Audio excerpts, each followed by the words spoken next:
We were in D.C. week before last. Life is such a blur anymore. And how many of you guys have been in the Dave Ramsey Financial Peace University course? It's been about 30 people or so in that. It's been really, really neat.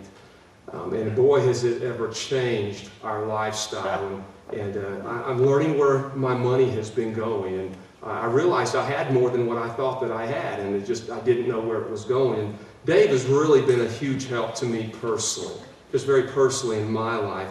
Not as much that it's been a direct influence on me as much as on my wife, which has helped me. And of course, you know, I don't know if you've ever worked with heroin addicts or not before, but you know, it's hard work to kind of get them cleaned up and just completely set free from that addiction. And that monkey just grabs and pulls them back. And my wife has been doing so good for how long?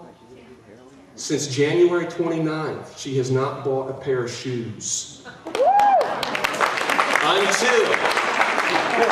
Until Friday night. And we were meeting some people for dinner, had a couple minutes to kill, which is where all the trouble starts right there. When you got trouble, you know, you got time to kill, and there's a shoe store beside the restaurant. And lo and behold, my wife walks in there, and I could see the dazzle in her eyes. And I could see it.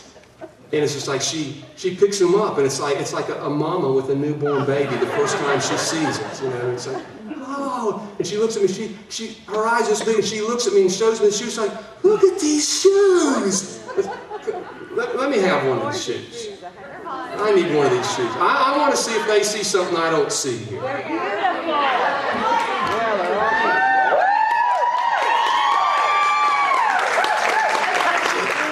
So, I mean, it's a shoe. It looks like it came off a zebra. And she said, what do you think about these shoes? I said, well, I don't like that big wad of stuff that's on top of it. She said, that's a flower. I said, well, that doesn't look like a flower to me. She buys them, of course, and Dave and I are both pretty unhappy about it. But she buys them, we go home, she says, get the tape measure out and measure those heels. And it's like, okay, they're 5 inches from there to there. And so now if she would have worn these to the sweetheart dance, we could have cuddled up a little bit.